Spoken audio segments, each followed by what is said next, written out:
permettre d'être les meilleurs demain. Et j'interviens parce que c'est vrai qu'il faut leur dire les choses. Pour être les meilleurs demain, il ne faut pas avoir cette posture-là. Et si vous nous faites confiance, je pense que ça va très très bien se passer. Mais demain, vous allez à un entretien d'embauche, vous avez un chewing-gum, vous n'êtes pas pris.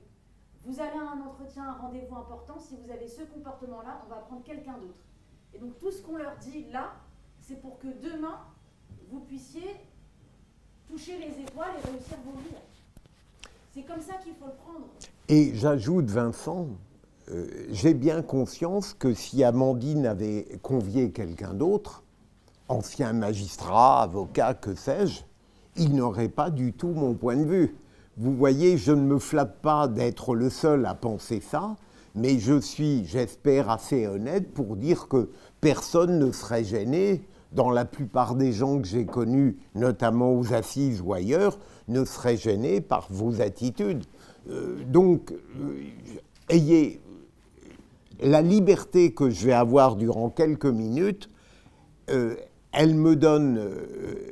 Elle résulte, vous l'avez très bien dit, sur autre chose de ma subjectivité, mais je ne prétends pas énoncer une vérité scientifique. C'est mon tempérament, et ce qu'a dit Amandine me paraît frapper au coin du bon sens. Demain, vous êtes en voie de chercher un emploi où que ce soit, et il est clair que si vous avez ces attitudes qui peuvent vous apparaître dérisoires, vous ne serez pas pris.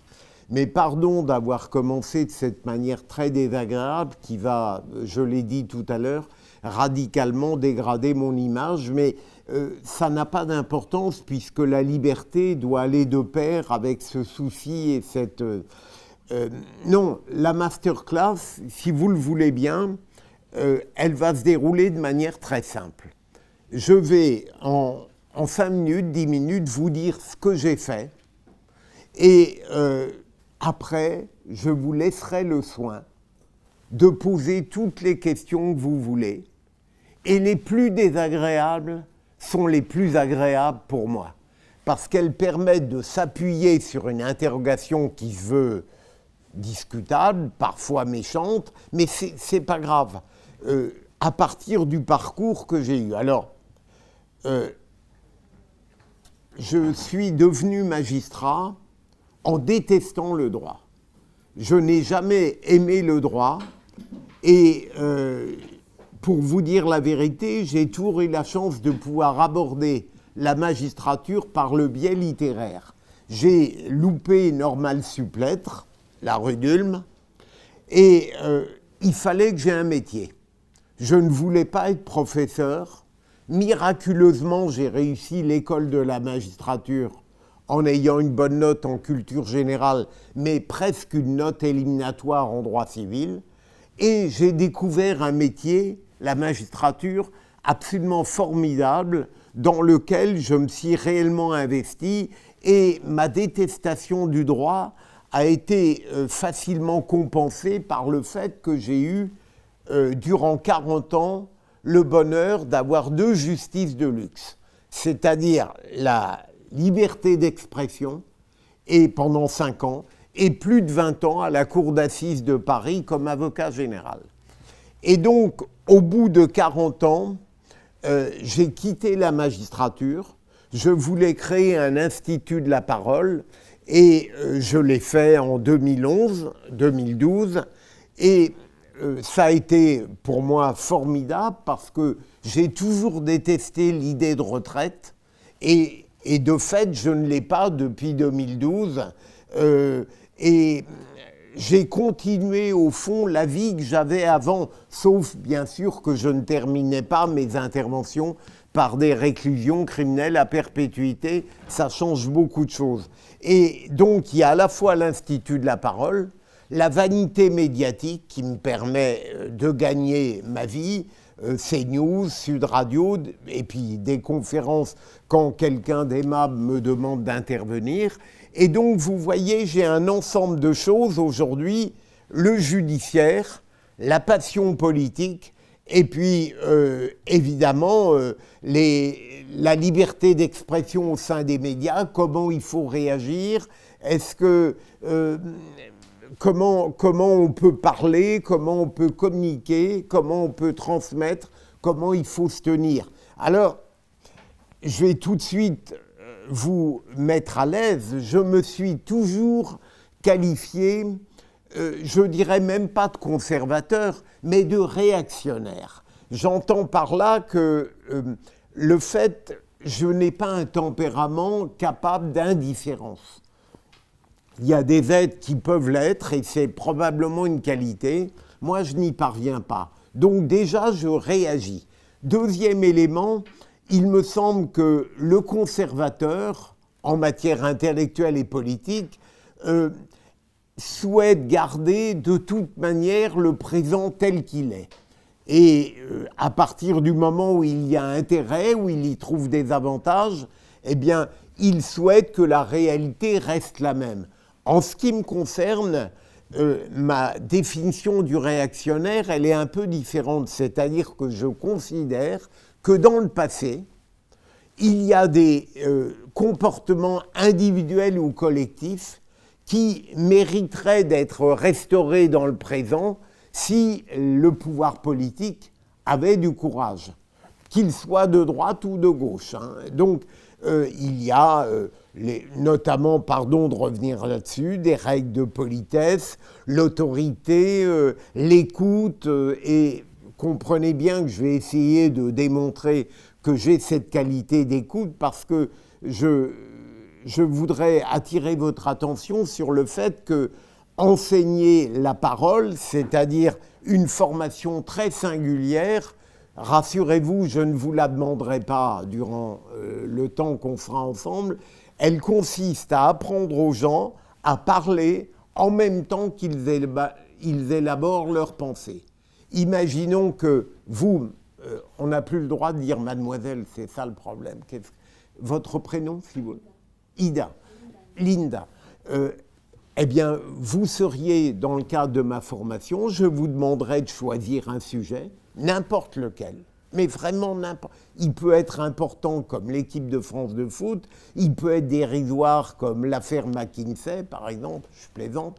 Et, eh bien, vous le structurez dans votre tête en 5 minutes, vous ne vous encombrez que de vous-même, et puis quand vous êtes prête, vous vous levez, vous me faites le discours. Eh bien, en gros, c'est ça.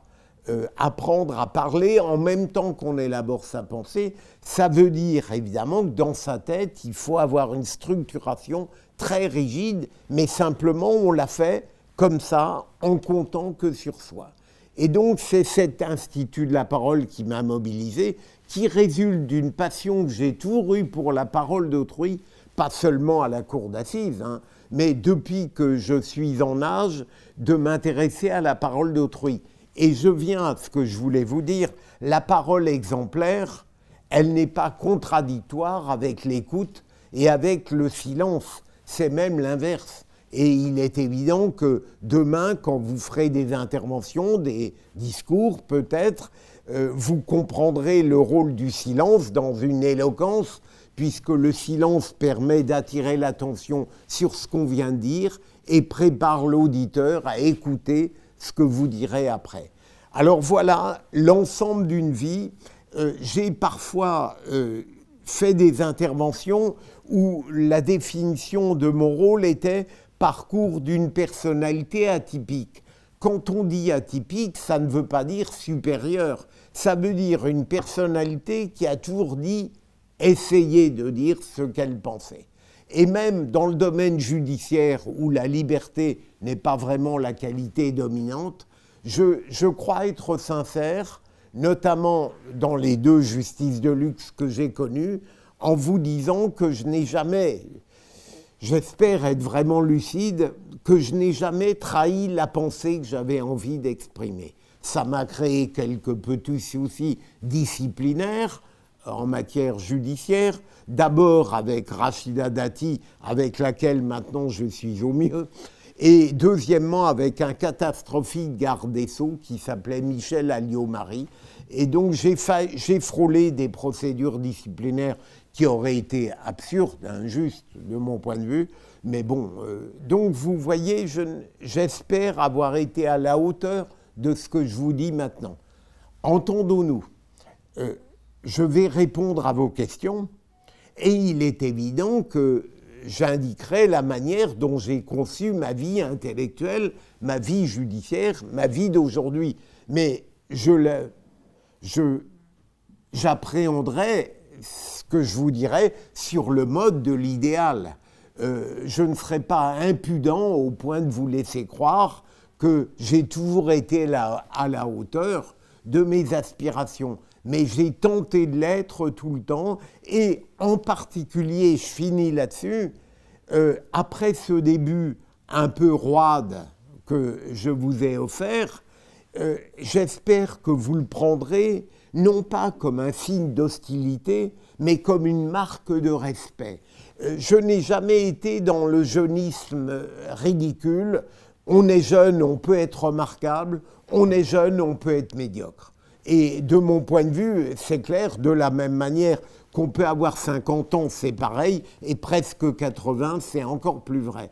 Donc, ne voyez pas la vigueur, la dureté parfois de ce que je dis comme quelque chose qui relève d'un mépris, c'est absolument le contraire. J'estime que la jeunesse, les jeunes gens, sont trop importants pour qu'on ne leur dise pas la vérité qu'on a envie de leur dire. Maintenant, d'abord, je vous remercie pour cette écoute d'un quart d'heure. Et maintenant, je suis prêt à répondre à vos questions. Et je sais que le premier ou la première qui pose une question est la plus courageuse.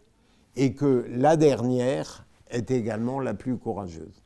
Allez-y, si vous aviez la gentillesse de me dire votre prénom à chaque fois que vous me posez une question sur n'importe quel sujet, liberté d'expression, justice, politique, TikTok, réseaux sociaux, n'importe quoi, tout ce qui, peu ou prou, a été appréhendé bien ou mal par, le terme n'est pas beau, ma carrière, vous voyez, et donc, et entendons-nous, il y a probablement des questions que vous allez me poser pour lesquelles je serai parfaitement ignorant, mais je le dirai, il n'y a aucun problème. Alors, pardon, vous voyez, c'est classique, on dit qu'on a terminé, et en fait, ça n'est pas le cas. J'insiste auprès de vous sur 2 données fondamentales. Je ne connais pas exactement votre âge, vous êtes peut-être 19, 20, 21, que sais-je. D'abord, élément fondamental, l'importance de la culture générale. Alors, vous avez 2 sortes de culture générale. Celle qui m'a touché prioritairement, c'est celle qui vous met familier avec les grandes œuvres classiques. Il faut les lire. Il est fondamental de les lire, parce que sinon demain, lorsque vous parlerez, lorsque vous serez dans quelque profession que ce soit, vous serez moins remarquable que telle ou telle personne qui a de la culture générale. Alors, il y a cette culture générale qui vous met en rapport avec les grandes œuvres classiques, mais il y a aussi la culture du quotidien. Celle-là, vous l'avez peut-être, c'est-à-dire de lire au moins un journal, un quotidien par jour, de regarder, d'aller au cinéma, de voir des pièces de théâtre, même de regarder la télévision, de vous imbiber de tout ce qui structure la société d'aujourd'hui. C'est une culture du quotidien. Elle est différente de la culture classique, mais si vous avez les 2, eh bien, il est évident que vous serez armé ensuite pour faire des discours du type de ceux que j'ai voulu préciser tout à l'heure à Linda.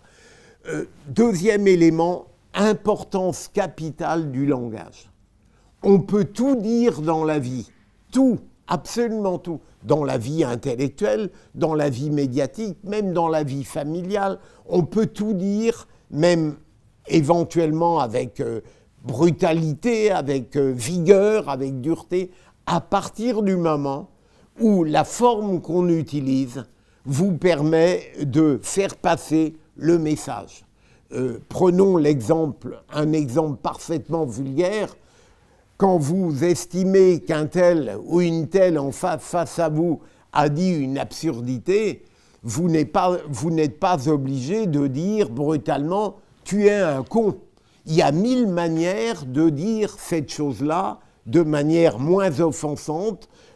Certes, on aurait pu dire autre chose, on aurait pu penser autrement, vous avez raison, mais, vous voyez, donc le langage, c'est capital. Il faut s'habituer autant que possible, et vous allez le démontrer, à parler correctement le langage, entendons-nous. On n'est pas obligé, dans les rapports amicaux, de parler comme Bossuet, ou Démosthène, ou Cicéron. Mais je crois important, aujourd'hui, avec évidemment tous les réseaux sociaux qui offrent beaucoup d'avantages de mon point de vue, mais qui permettent au fond de simplifier un peu sa parole, d'attacher de l'importance aussi à une parole plus complexe, plus élaborée, plus raffinée, pour bien faire passer la pensée qu'on a. On peut tout faire passer auprès des gens, où qu'on soit, à partir du moment où on prend la peine de l'exprimer avec une forme qui a de la tenue et, si possible, de la qualité. Maintenant, quel est le premier courageux, la première courageuse? Allez-y, bravo. Bonjour à vous, je m'appelle Jade. Oui. Jade ou pardonnez, j'ai une oreille gauche qui est faible et malheureusement je ne composerai pas la 9e symphonie de Beethoven pour ça. Allez, oui, Jade. Alors, ma question c'est peut-être un petit peu indiscrète, mais tout à l'heure vous avez parlé d'avoir frôlé des sanctions disciplinaires. Ouais. Mais d'un autre côté, vous parlez de liberté de la parole. J'aurais aimé savoir, au-delà du fait de pourquoi est-ce qu'on aurait voulu vous sanctionner, si c'est parce que vous avez dit ce que vous pensiez ou si vous avez mal dit ce que vous pensiez. Absolument. Alors, en ce qui concerne Rachida Dati, c'était à l'époque, vous savez, quand Nicolas Sarkozy avait fait, de mon point de vue, cette formidable campagne de 2007, mais après, il m'avait beaucoup déçu parce que la République irréprochable, elle était finalement très critiquable. Mais un jour, j'ai dû faire, comment on appelle ça, vous savez, répondre durant 2 heures à des internautes du Nouvel Obs, donc des gens majoritairement de gauche, et ils me posaient des questions sur la politique de Nicolas Sarkozy et de Rachida Dati, qui avait été choisie dans des conditions un peu bizarres. Et globalement, je disais beaucoup de bien de Nicolas Sarkozy sur le plan de la justice et de Rachida Dati. Mais à un moment donné, un internaute m'a demandé « Mais pourquoi Rachida Dati a été choisie ?» Alors j'ai répondu ce qui me semblait évident, elle n'a pas été choisie pour sa compétence, mais parce que la 2e femme de Nicolas Sarkozy avait suggéré son nom et qu'elle était appréciée par Nicolas Sarkozy pour 1000 raisons. Eh bien, alors que l'essentiel des échanges avait été très positif pour le pouvoir en place, le soir même, à France 2, il commence, je vous jure, je ne me pousse pas du col, le présentateur dit, un haut magistrat dit que Rachida Dati n'a pas été choisie pour sa compétence. Alors, ça a été, non pas l'enfer, hein, entendons-nous, on ne risquait rien, mais au bout de 2 jours, j'ai appris que la chancellerie mettait en œuvre une procédure disciplinaire, ce qui consistait pour moi à être reçu par le procureur général de l'époque, assisté par un autre magistrat, et il me posait des questions, je répondais et il notait.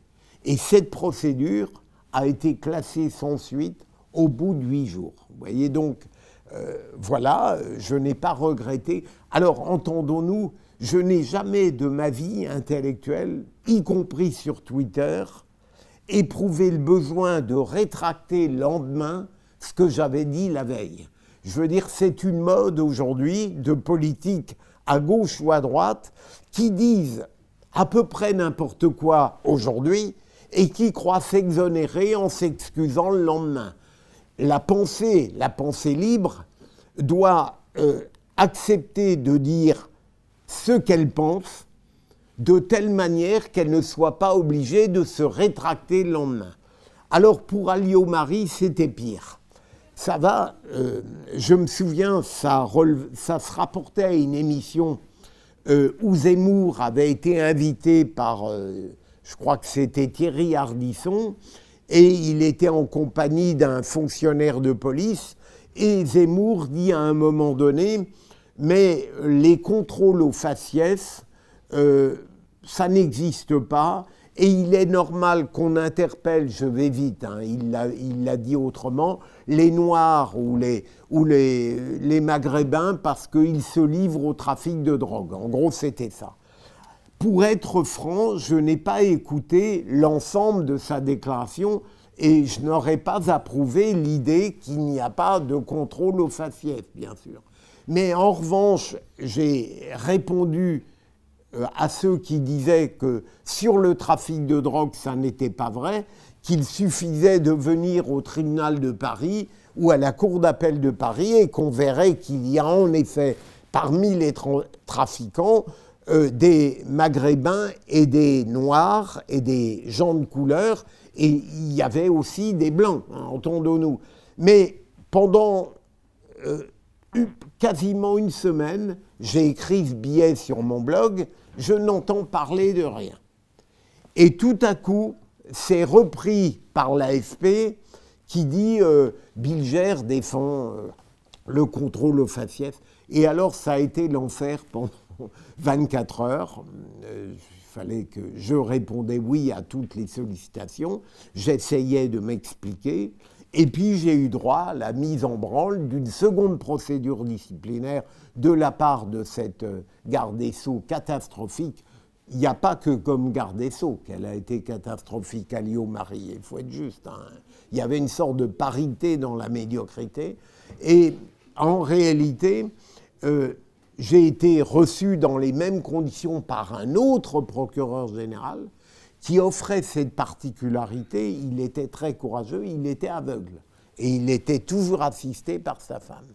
Et donc, il me reçoit en compagnie d'un magistrat qui me questionne. Ça prend 5 minutes. Je réponds, mais je défends la liberté d'expression. Et comme il n'avait plus de quoi me questionner sur le plan disciplinaire, on a parlé de toute autre chose. Et vous voyez, Jade, ça a été encore plus remarquable, puisqu'au lieu d'être classé sans suite au bout de 8 jours, la procédure a été classée au bout de 24 heures. Donc, vous voyez, donc je n'ai jamais regretté ce que j'ai dit. Et j'admets, en même temps, j'admets évidemment que je peux être contredit dans ce que j'ai dit à l'époque, vous voyez, mais jamais de la vie, et Dieu sait qu'on me le suggère parfois sur Twitter, je n'ai rétracté ce que j'avais dit. Et je ne regrette pas d'avoir eu cette liberté d'expression, quitte à devoir m'expliquer sur la nature de celle-ci.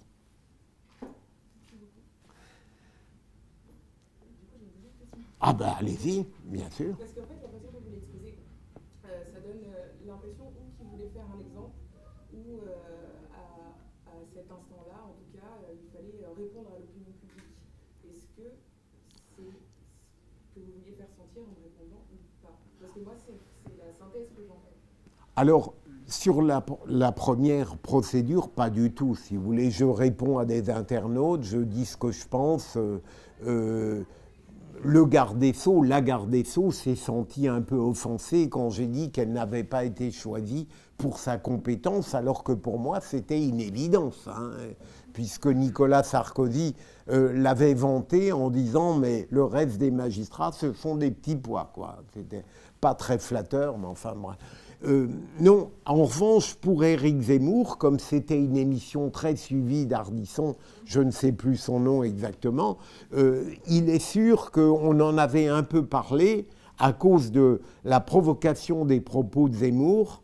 Il en a eu d'autres depuis, et donc c'est possible là. Mais moi, ça n'a pas influé sur ma volonté à la fois de me défendre et au fond je n'ai pas eu le sentiment qu'on a voulu faire un exemple à partir de moi.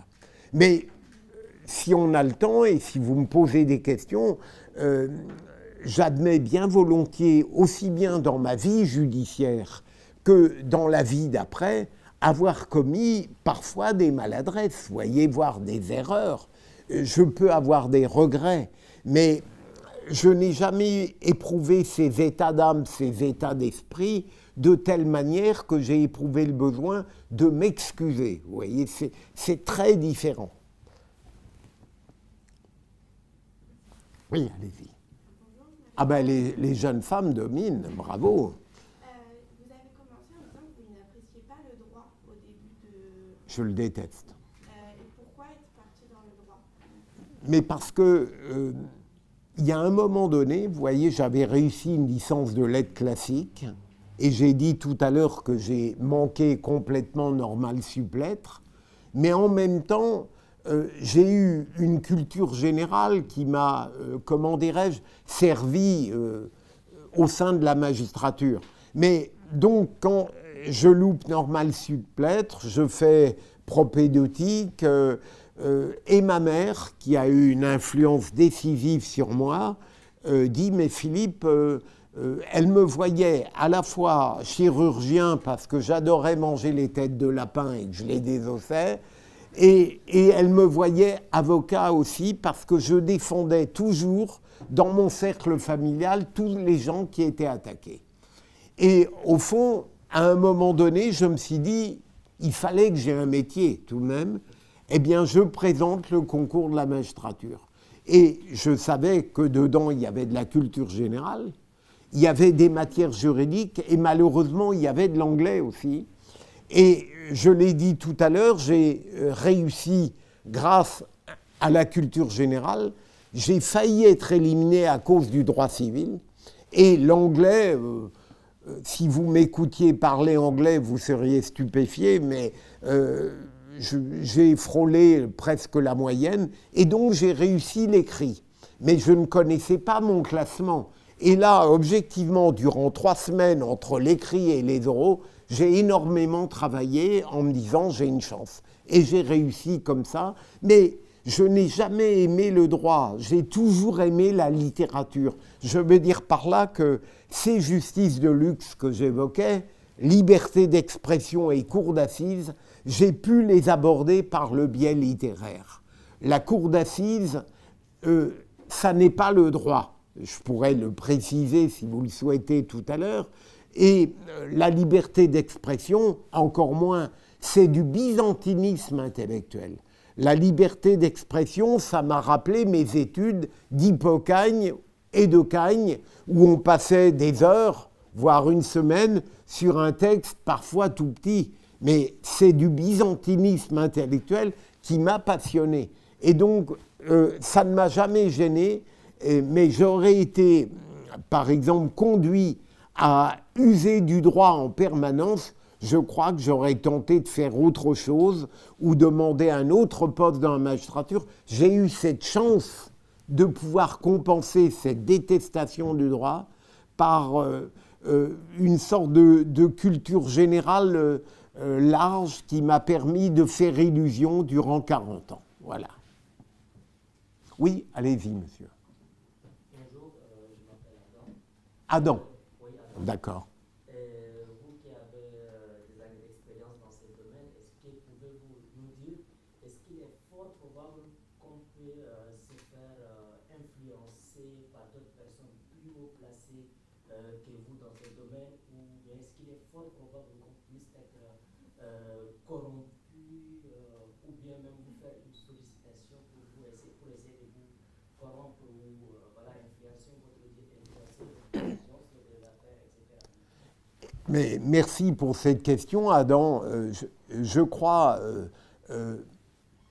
si vous évoquez la corruption dans sa définition classique, c'est-à-dire en gros recevoir de l'argent pour trahir sa pensée et aider une cause qui est mauvaise, en ce qui me concerne, je vous prie de me croire, je n'ai jamais subi cette situation.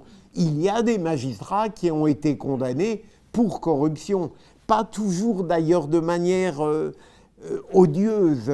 Il y a notamment, vous savez, on a beaucoup parlé d'un petit juge qui s'était occupé de l'affaire Festina vous rappelez Virenque et tout ça.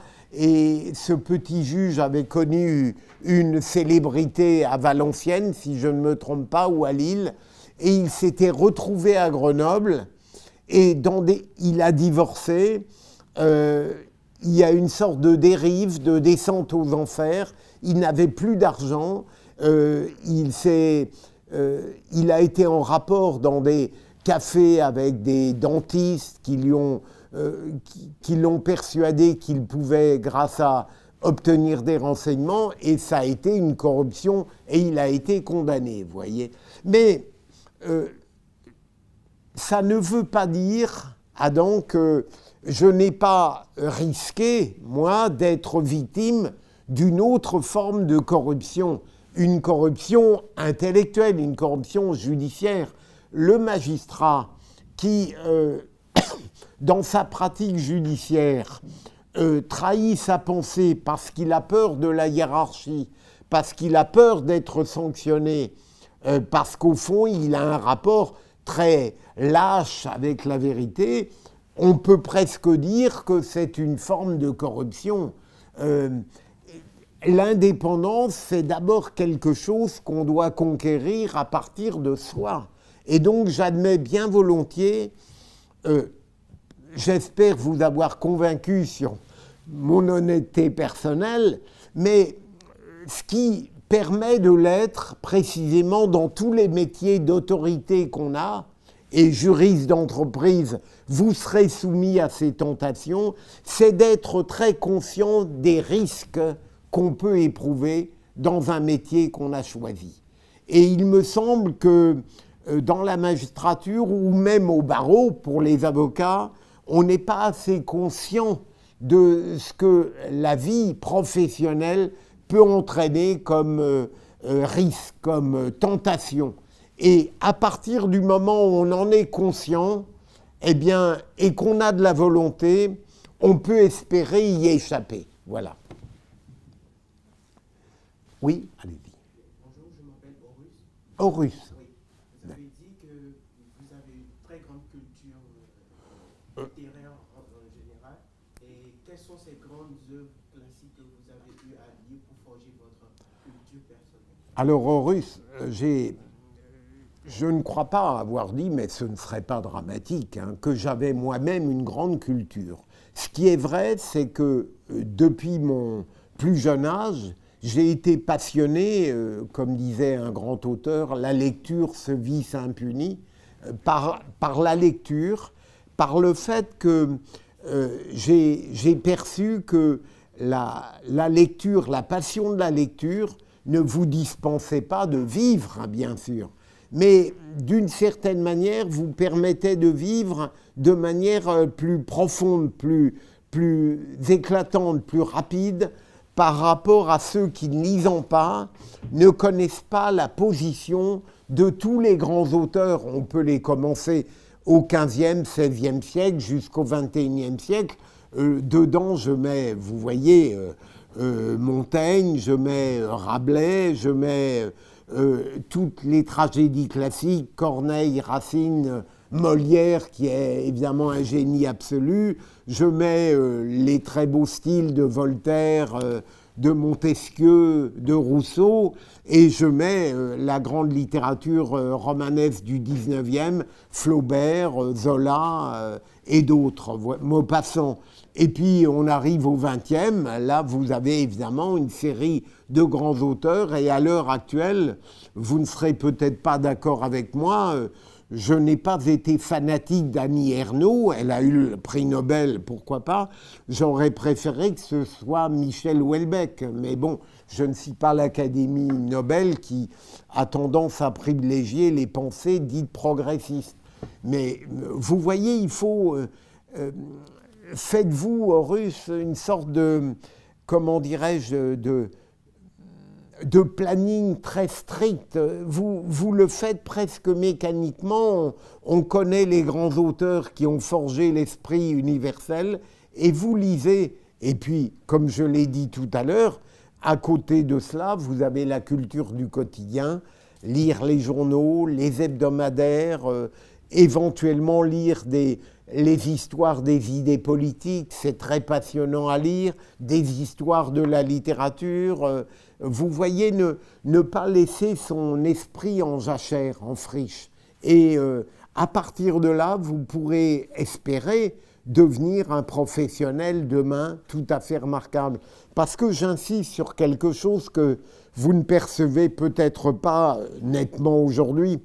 Je l'ai vu dans la magistrature, je le vois au barreau, Amandine, et ailleurs en politique également.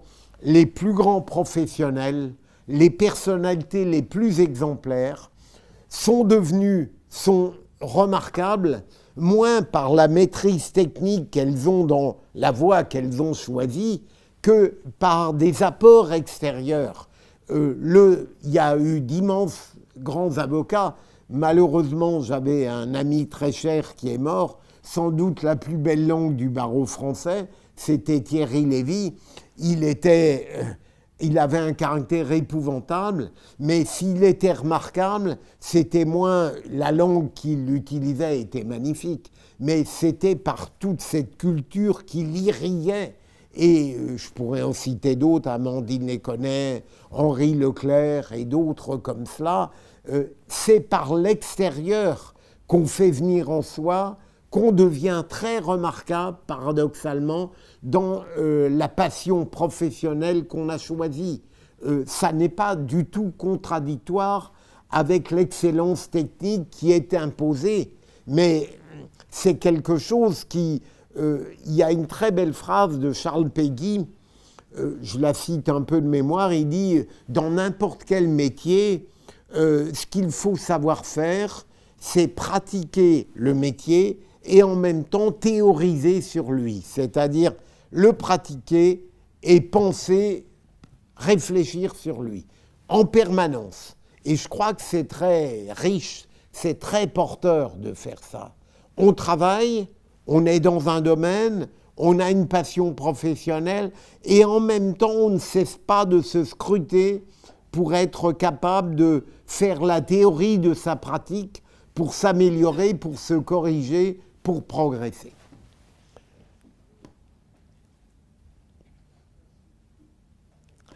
Alors, je ne mords pas, je ne note personne. Allez-y. Alors moi, j'avais une question qui est plus morale. Vous vous présentez comme une personne très attachée aux valeurs de l'honnêteté, de la vérité. Oui. Mais est-ce que c'est pas un petit peu compliqué, du coup, quand on est aussi attaché à ces valeurs, de faire une profession dans laquelle, des fois, on est obligé de tourner un petit peu le dos à la vérité et à l'essence même de ce qu'on a de la justice pour défendre une personne qui est profondément difficilement défendable et qu'on a plutôt envie de se dire que la justice serait plus en faveur de la victime en question. Votre prénom ? Gabriel, c'est une très bonne question, Gabriel, mais vous aurez noté que je n'ai jamais voulu être avocat. Mais votre question peut aussi toucher le magistrat, j'en ai bien conscience. Si je reste dans le domaine du barreau, ça a toujours été mon problème. J'ai de grandes admirations pour quelques avocats, et je dirais davantage pour quelques avocats que pour la majorité des magistrats que j'ai connus. Mais ce qui m'a toujours posé problème avec les avocats, en matière pénale, c'est le fait que la vérité n'était pas choisie, en quelque sorte directement, mais que l'avocat choisissait la cause qui l'avait choisie. Prenons un exemple très simple. Vous avez le nommé Dubois qui, aujourd'hui, commet un assassinat. Sa famille va voir un grand avocat. Il va défendre l'accusé. Mais si on ne lui demande pas aujourd'hui de défendre l'accusé et que demain, ce soit la famille de la victime qui vienne le voir, il défendra les intérêts de la famille de la victime. Il n'y a rien de laid ni de vulgaire dans cette double posture, mais ce qui me gêne, c'est que je crois qu'il y a une vérité, même en matière judiciaire, qui est plus importante que l'autre. Et Gabriel, je crois, sur ce plan-là, vous rejoindre si j'ai bien compris votre pensée. Mais dans la magistrature, en tant qu'avocat général aux assises, je définissais mon rôle. Normalement, on doit dire l'avocat général représente l'intérêt social. C'est un peu abstrait. Je disais, je suis l'avocat de tous les citoyens. On peut aussi être victime d'une malhonnêteté intellectuelle. Combien j'ai connu d'avocats généraux qui n'ont jamais dit ce qu'ils pensaient et tout simplement qui sont allés au bout d'une logique mécanique. Prenons un exemple, si vous voulez. En tant qu'avocat général, c'était formidable. On était 3 à faire que ça à Paris. Et je recevais les dossiers 3 mois avant. Et je commençais à les regarder, je dirais, 15 jours avant l'audience. Et je ne connaissais rien d'autre. Et je savais que j'allais, à un moment donné, donc, tenir l'accusation dans cette affaire-là. J'ai connu des collègues qui, avant même l'audience, écrivaient complètement leur réquisitoire. Autrement dit, ils arrivaient dans la cour d'assises, qui est un moment magnifique et sombre, justement à cause de l'oralité des débats, et par le fait qu'il y a des jurés populaires, donc des citoyens, et qu'on a fabriqué une procédure pour eux, pour que justement ils ne soient pas étrangers à cette procédure criminelle. On les a choisis parce que précisément c'était des procédures criminelles dont le peuple devait s'intéresser. Eh bien, ces magistrats, Gabriel, arrivent à la cour d'assises, ils ont déjà écrit leur réquisitoire, et pendant 2 jours, 3 jours, 8 jours, ça dépend de la durée, ils ne posent plus une seule question. Et donc, on arrive à la fin du procès, ils sortent leur réquisitoire, et les jurés et même les magistrats sont stupéfaits parce que le réquisitoire n'a rien intégré de la vérité des audiences. Et c'est aussi là un travestissement, une dénaturation de la vérité judiciaire. Ça ne veut pas dire qu'on peut être persuadé toujours de dire la vérité quand on est avocat général. Mais si on n'est pas certain de la réquisition qu'on prend, eh bien, si on doit démontrer la culpabilité lorsque l'accusé ne l'admet pas, ensuite on doit proposer une peine et éventuellement, ça m'est arrivé vraiment à plusieurs reprises, si on estime qu'il y a un doute substantiel sur la culpabilité de l'accusé, eh bien on requiert l'acquittement. Mais ce n'est pas le même type d'acquittement que de l'innocent. Vous voyez, l'innocent, c'est un acquittement qui va le mettre totalement hors de cause. On a fait une erreur. Il n'aurait pas dû être là. Je n'ai jamais connu ce cas de figure en ce qui me concerne. Mais en revanche, l'autre, celui qui met en avant le doute, c'est l'acquittement du non coupable. On n'a pas suffisamment d'éléments pour considérer que cet accusé est coupable des crimes dus ou des crimes qui lui sont reprochés. Donc je vous rejoins. Alors il y a des grands avocats qui répondent, si j'ose dire, de manière anticipée à votre question, Gabriel, en disant « Mais le problème, on ne veut pas savoir la vérité de notre client. Ça ne nous intéresse pas. Tout ce qu'on a à démontrer, c'est que la preuve de sa culpabilité est imparfaite. » Et un grand avocat d'aujourd'hui qu'Amandine connaît, Hervé Temim, peut-être le meilleur en matière pénale, a un jour donné une très belle définition du métier d'avocat, toute simple. L'avocat, c'est celui qui veut faire diminuer la peine. Voilà. Aux assises, c'est comme ça, et ce n'est pas une mauvaise définition quand l'avocat général a requis une peine. Voilà.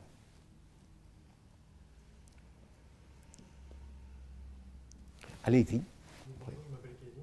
Kevin. Je voudrais savoir si vous pouviez entre guillemets, nous décrire votre quotidien professionnel. Comment est-ce que vous... À l'époque, À l'époque quand vous étiez avocat général, alors, un dossier Kevin, en fait, j'ai eu quelques ennuis aussi, mais pas disciplinaires.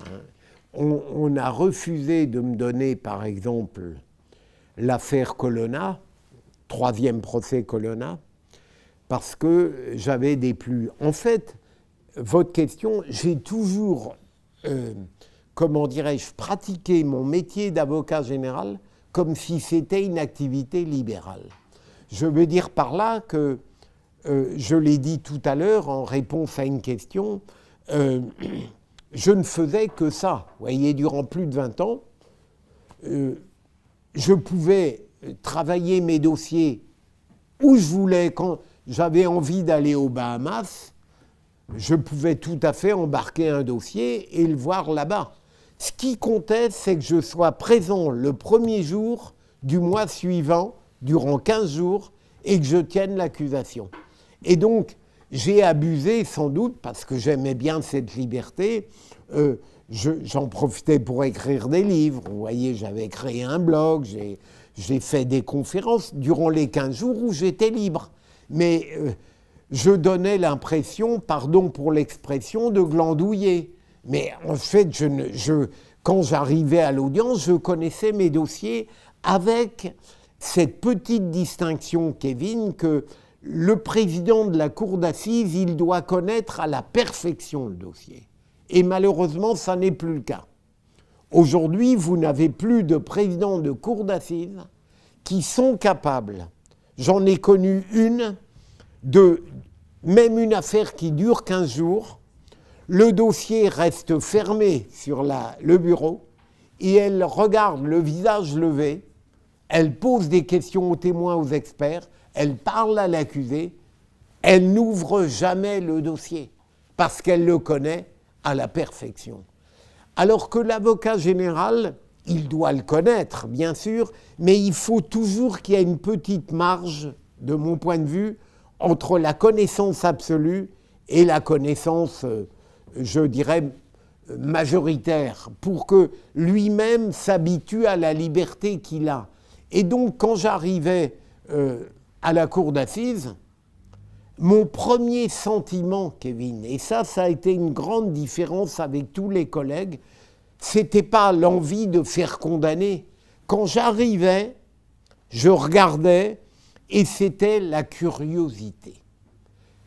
Je voyais pour la première fois un accusé, on fait une image immédiate, il pouvait apparaître sympathique ou non. S'il n'était pas sympathique, c'était une obligation de plus pour moi pour faire attention à n'être pas injuste avec lui. Vous savez, c'est le fameux délit de sale gueule, ainsi de suite.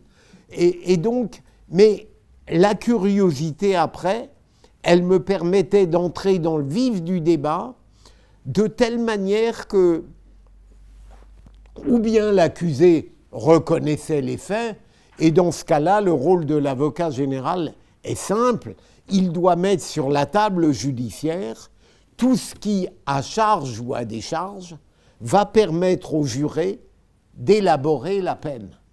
Et quand vous le faites honnêtement, eh bien, elle tombe presque comme une évidence, parce que vous tenez compte des paramètres du passé, de la réalité du crime, du comportement à l'audience et des perspectives pour le futur. Et dans ce cas-là, quand vous appréhendez bien tout, eh bien, la proposition de peine est quasiment validée. Ou bien il conteste le crime qui lui est reproché. Et là, il faut à la fois d'abord admettre qu'il peut-être dire la vérité. Et puis ensuite, lorsque l'audience se déroule, parfois avec des hauts, des bas, des aléas, on a le sentiment d'être dépassé, de ne plus comprendre. On saisit très vite qu'on ne soumet bien une audience, paradoxalement, qu'en lui obéissant, si vous voulez. Rien de pire qu'un magistrat, qu'un avocat général qui cherche à imposer de l'extérieur une vérité abstraite qui ne tiendrait aucun compte des débats. Donc c'était comme ça ma vie. 15 jours, je quittais la session de cour d'assises et puis je faisais mes autres activités, mais d'où le reproche qui m'a été fait parfois de traiter ça comme une activité libérale. Alors d'autres étaient, pardon de le dire, n'y voyaient nul sentiment de supériorité. Je n'aurais eu que mes 3 à 4 dossiers à voir durant les 15 jours qui me restaient. Franchement, je me serais un peu ennuyé, vous voyez, et j'ai toujours aimé dans le métier de magistrat, comme peut-être celui d'avocat ou même celui de juriste d'entreprise, l'ouverture qu'il permettait.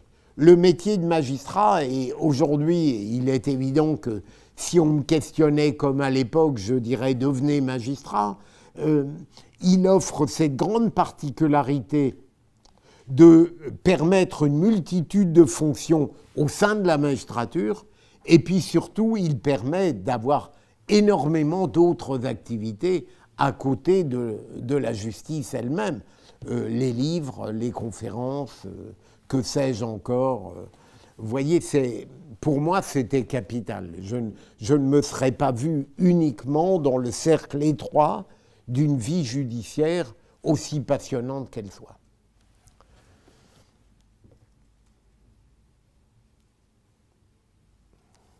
Allez-y, Amélie.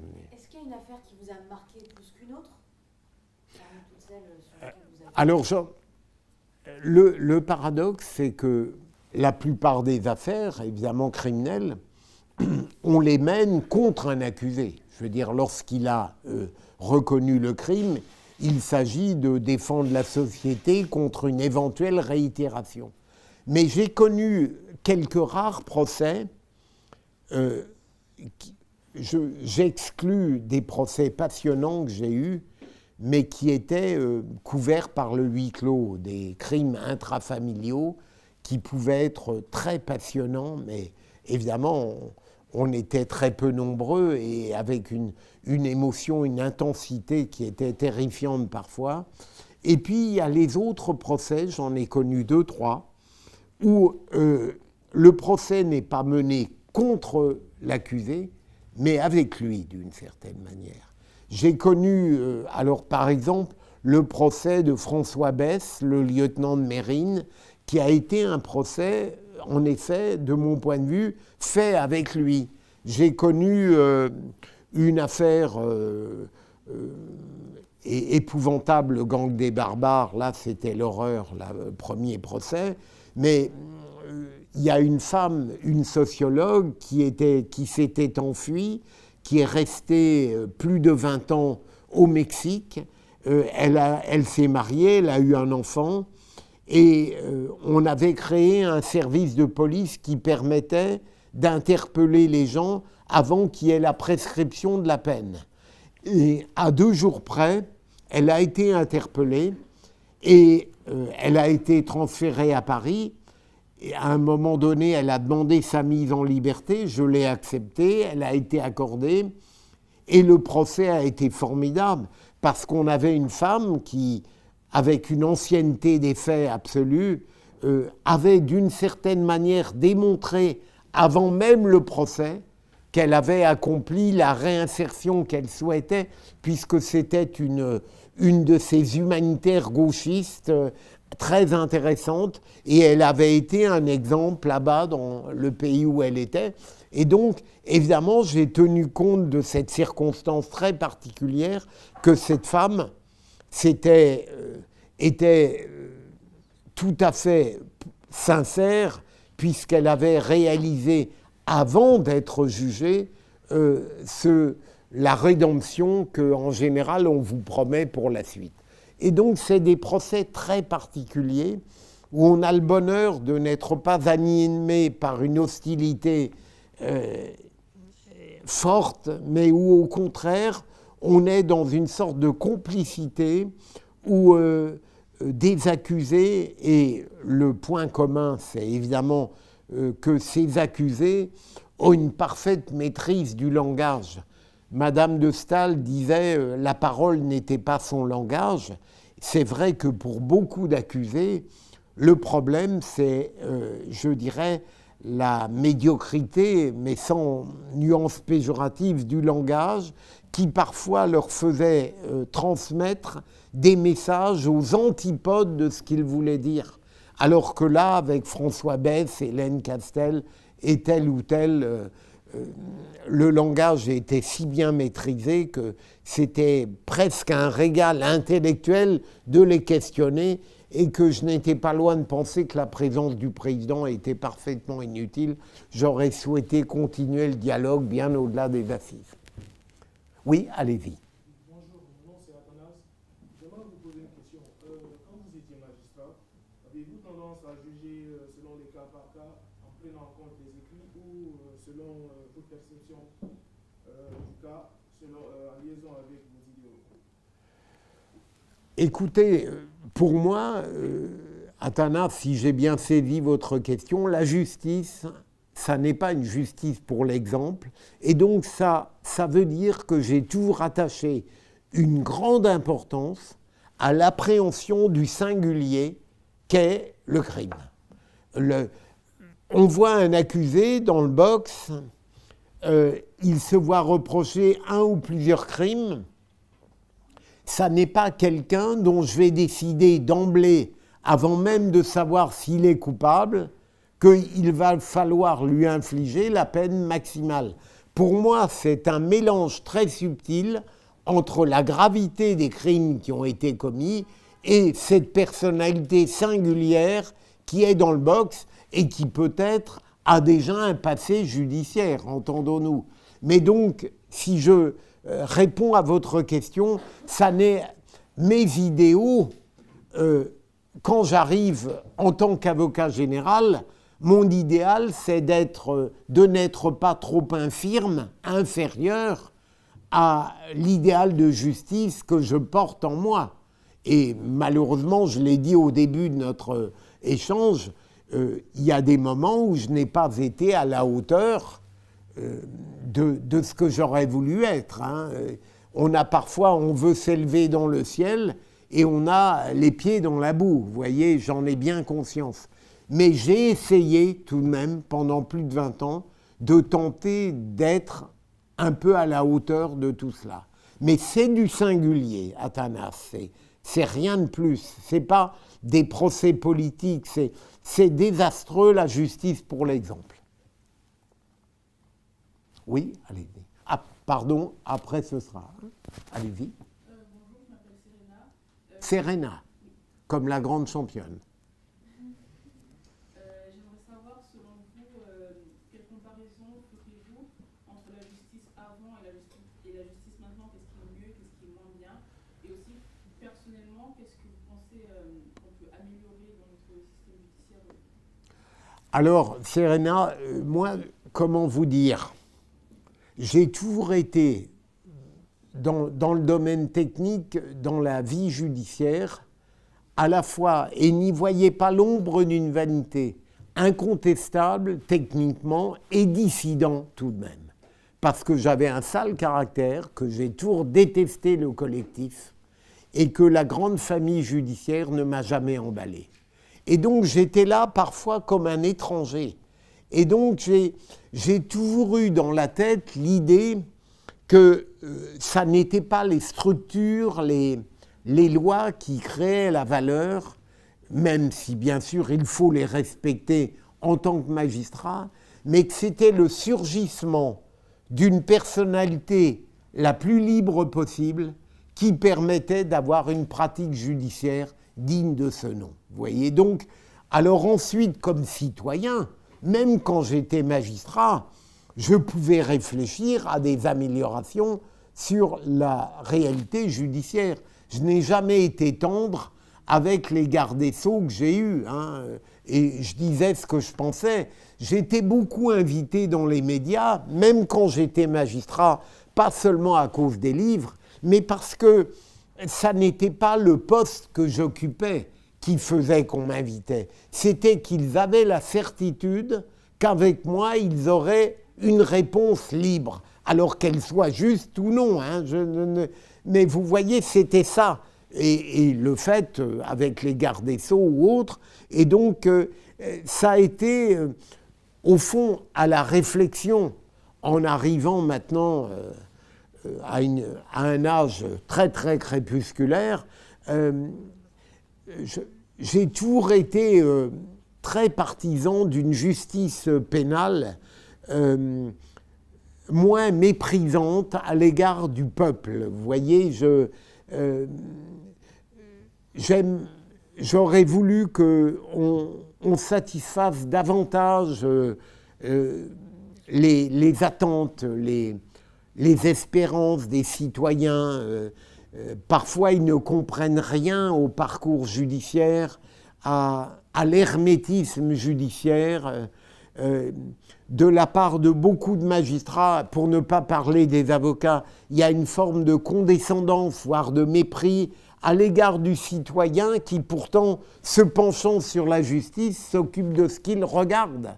Et j'ai souvent senti, chez beaucoup de magistrats, l'envie de se débarrasser du peuple. Vous voyez, on a par exemple, au niveau de la cour d'assises, c'est assez français, alors qu'elle marchait très bien avec des jurés populaires, on a décidé d'en réduire le nombre, ce qui était une absurdité. Vous voyez, il s'agit de, je dirais presque parfois en matière judiciaire, de se méfier un peu du peuple parce qu'on ne sait jamais ce qu'il pourrait décider. Ça a été à la base de toujours ma réflexion d'aujourd'hui et donner au citoyen ce à quoi il a le droit.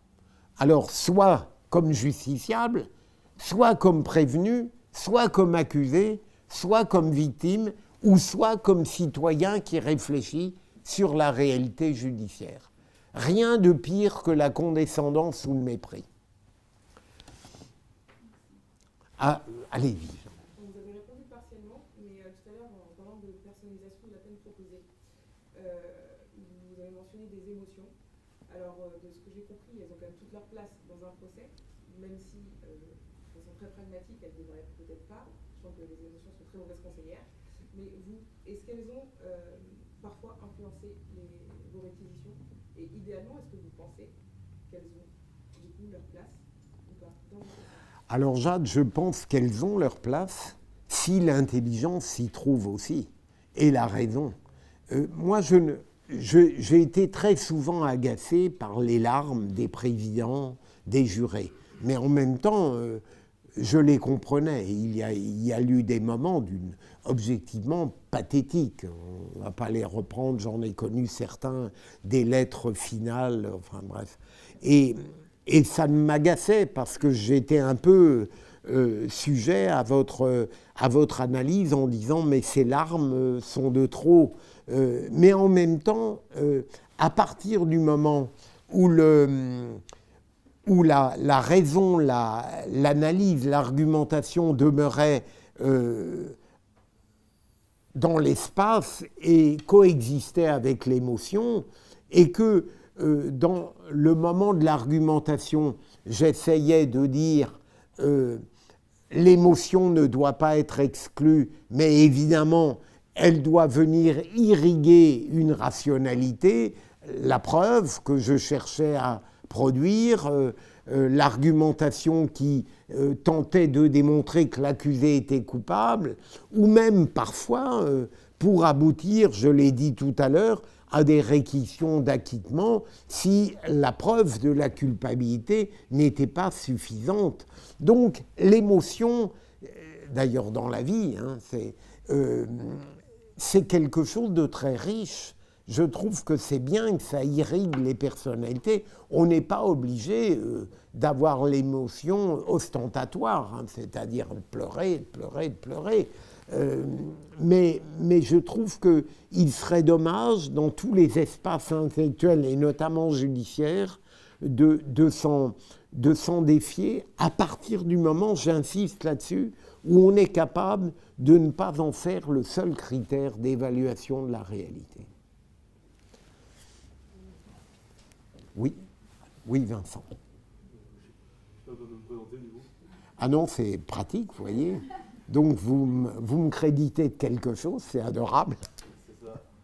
Excusez-moi, je vais boire la bouteille, mais... Mais là, j'ai commencé par dire quoi? Excusez-moi. Et puis, Amandine, qui est formidable, a oublié un rôle capital, j'ai pas de verre. Ouais, je suis désolée. Mais d'ailleurs, pour être franc, Amandine, je crois que même s'il y avait eu un verre, j'aurais dit excusez-moi et j'aurais bu à la bouteille. Mais allez-y, Vincent. Ce que je voudrais savoir, c'est en matière de viol et d'agression sexuelle, pourquoi dans le paysage juridique, il y a autant de non-lieux et qui ne sont pas complétés en fait, de la finalisation de tous les viols, etc. Pourquoi il y a autant de non-lieux là-bas? Il n'y a pas beaucoup de non-lieux. Hein. Alors,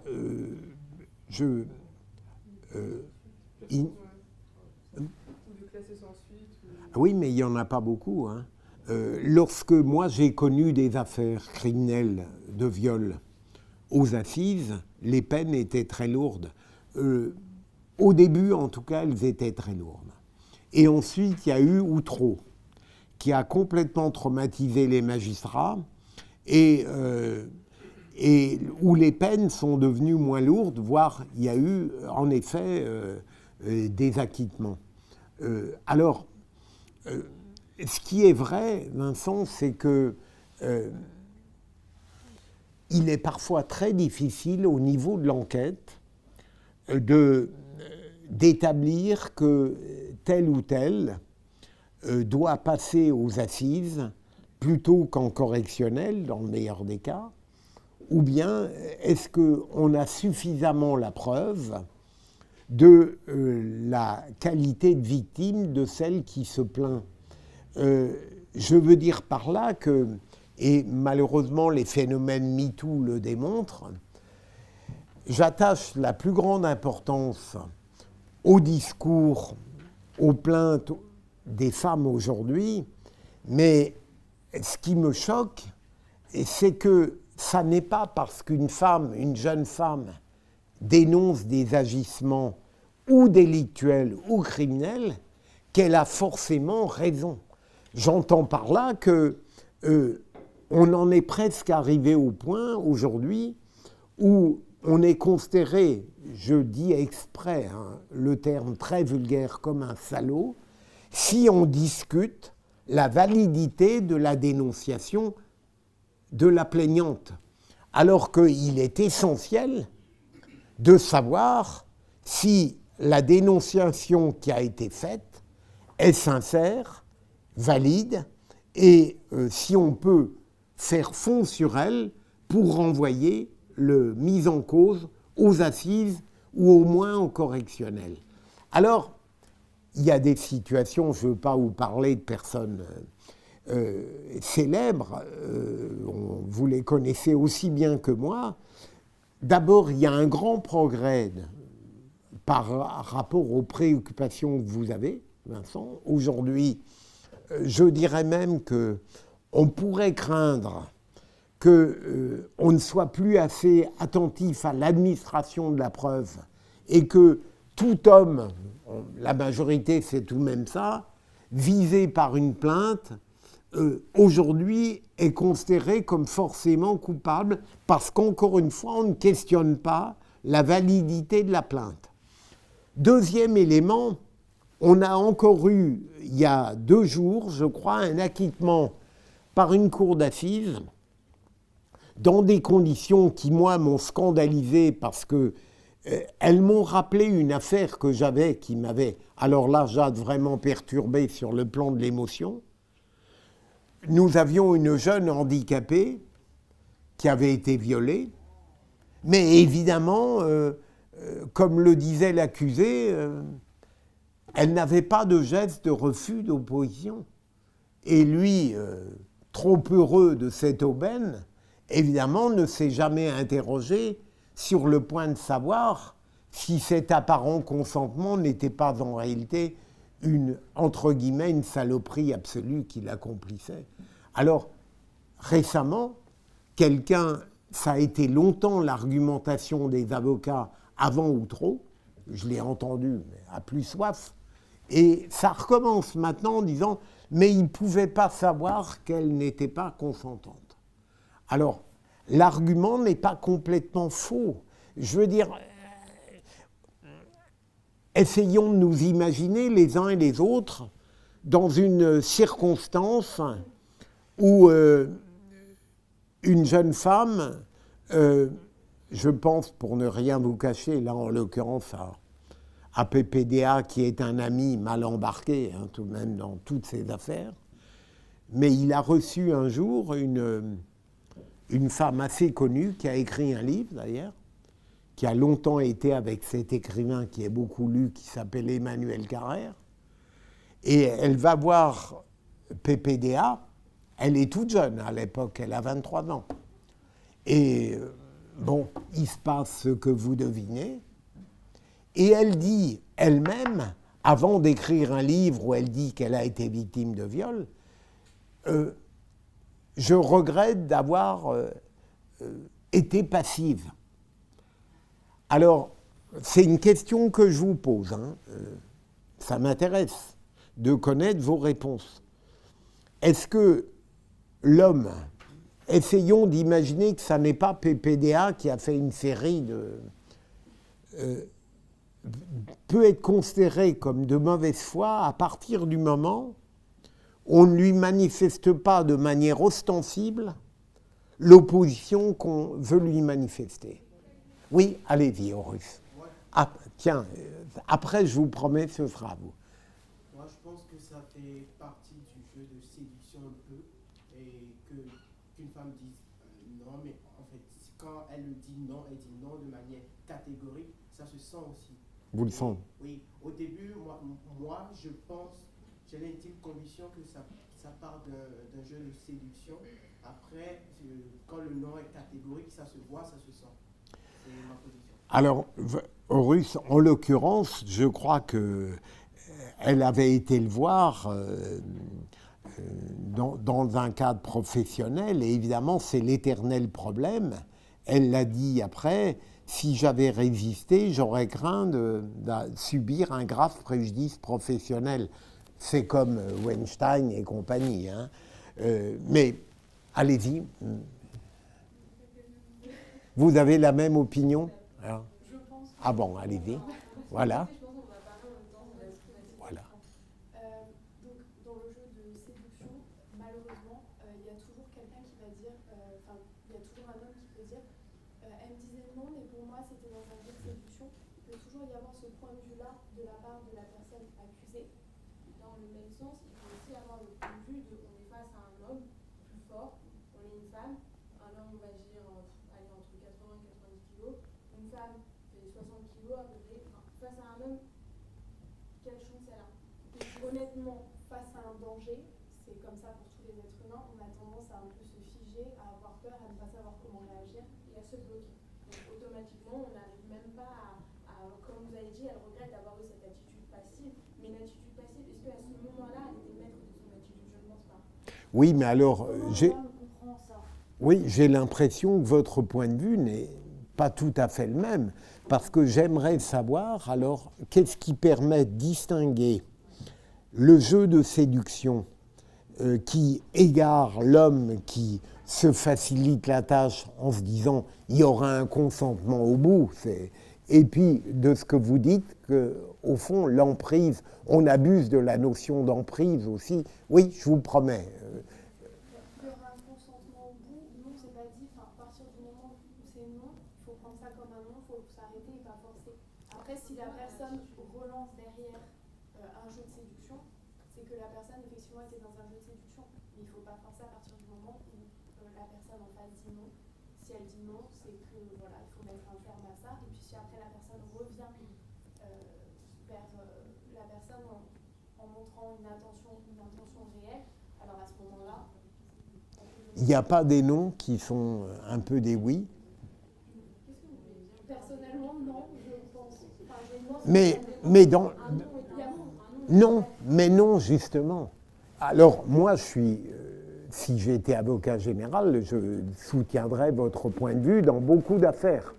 Mais on sait pertinemment que dans le jeu de la séduction qu'évoquait votre ami, il peut y avoir une sorte de volupté pour une jeune femme à paraître résister, à dire un non très gracieux, et puis ça devient peu un oui. Mais qu'est-ce qui permet à l'homme de comprendre dans quel registre il se trouve?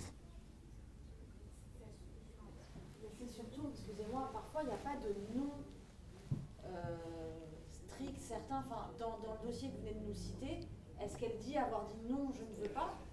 Non. Oui, mais madame Amatrice, elle dit peut-être pas non de manière verbale, mais il y a peut-être le fait que derrière elle a une appréhension, peut-être que voilà, on peut se retrouver dans des situations où notre comportement va forcément changer, on va pas forcément se sentir à l'aise au point de s'affirmer sur quelque chose. Elle l'a très bien dit.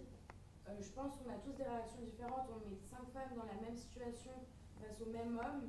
Chaque femme va avoir une réaction différente. Il y en a qui vont peut-être réussir à avoir la force et la force morale de s'affirmer, de dire non, je ne veux pas. Mais il y en a peut-être une autre sur les 5 autres qui va être tétanisée, qui va essayer de le faire comprendre, mais qui ne le dira pas verbalement et ne s'affirmera pas sur ça. Pour autant, elle n'aura pas l'envie de séduction.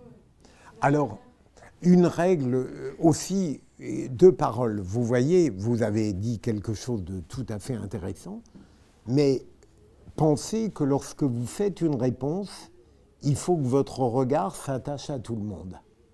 Vous voyez, non, mais là, pardon, je le dis vraiment très gentiment, c'est une chose qu'on oublie complètement. Combien de dîners sont catastrophiques parce qu'on pose une question à quelqu'un, il répond uniquement à la personne. C'est très important pour la parole. N'oubliez jamais que votre regard parle et que votre regard écoute. Et c'est essentiel. Alors, on en est où de ces Ah. Pour moi, c'est simplement que le doute n'est pas permis dans ce genre de situation et que si le non n'est pas ostentatoire, s'il y a un doute, en fait, on ne peut pas mettre ça sur le dos du non qui n'était pas ostentatoire pour moi. Et en fait, s'il y a un doute en cette matière, il faut d'abord s'assurer qu'il y a un consentement avant d'agir. D'accord. Mais vous savez, et là j'aurais dû être honnête, je distinguerais radicalement ce qu'on appelle entre guillemets les prédateurs. Évidemment, il était connu, lui, PPDA, même lorsqu'il reçoit cette femme qui s'appelle Hélène de Vincq, on savait que... Bon, donc il est évident qu'elle le regarde avec le passé qu'elle connaît de lui aussi. Et donc là, évidemment... je veux dire, elle peut avoir peur pour sa situation professionnelle et la faire passer avant toute résistance sur le plan intime. En revanche, il y a des gens qui arrivent et qui, de bonne foi, voient une femme et, me semble-t-il, mais qui, comment dirais-je, sans être pervers, ont tendance à analyser une absence de résistance ou une résistance très faible comme une amorce de consentement. Alors, allez-y, promis Gabriel, mais allez-y. Non, mais en fait, moi je pense que cette question, elle est sans fin, dans le sens où, oui, le silence vaut pas acceptation, mais la défense pourra toujours mettre ça sous le trait de la timidité ou de la pudeur.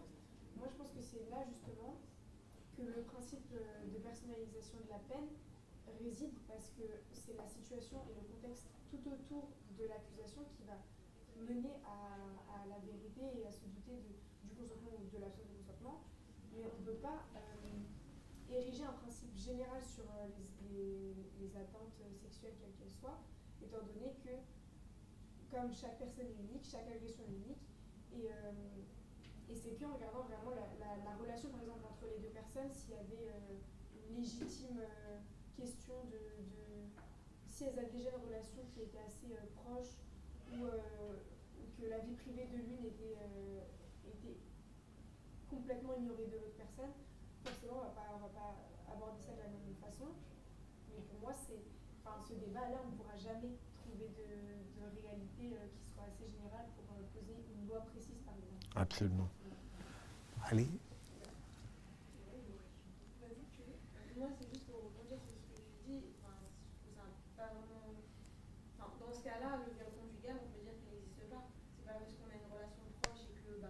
avec la personne qu'on va pouvoir avoir envie. Il y a des moments où on n'a pas envie, je sais pas, on est fatigué ou clairement peut-être qu'on n'a plus d'assurance envers notre propre mari.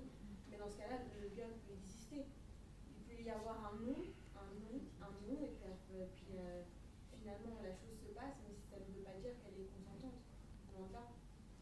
Promis, Adam, je viens vers vous. Allez-y, comme vous n'avez pas encore... En fait, moi je comprends pas parce que c'est pas tout ce qu'elle a dit. Elle a dit qu'il fallait aborder la situation pour que la situation soit prise en compte dans la peine. Et ça n'a rien à voir avec les situations des deux personnes. Je veux dire, ils peuvent se connaître, si la situation fait qu'elle a dit non, mais c'est non.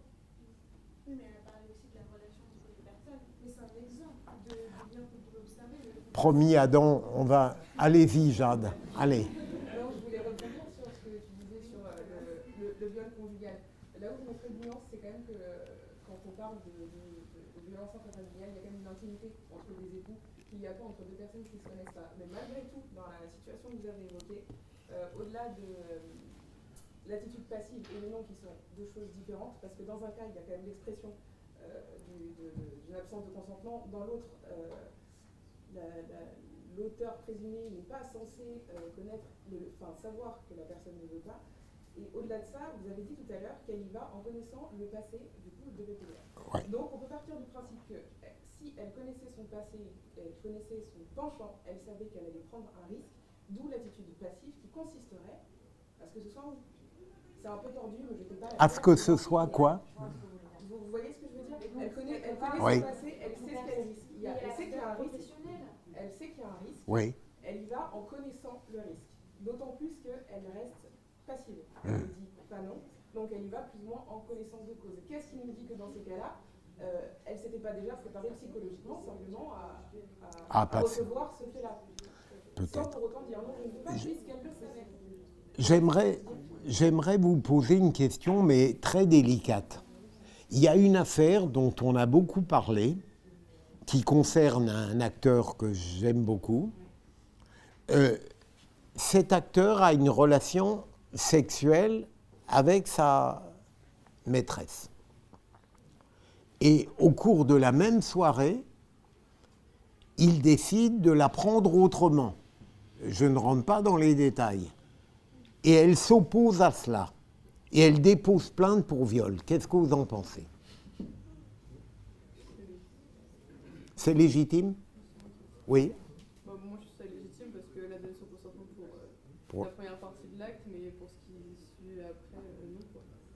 Vous ne pensez pas que le fait d'avoir accepté d'avoir une relation avec lui, non? Non, parce que accepter d'avoir une relation sexuelle, ça veut dire qu'on accepte toutes les pratiques existantes sur Terre, quoi. Ah oui, c'est comme ça. Si elle dit non à ce moment-là, lui, il doit obtempérer. D'accord. Nous avons les féministes de base, là.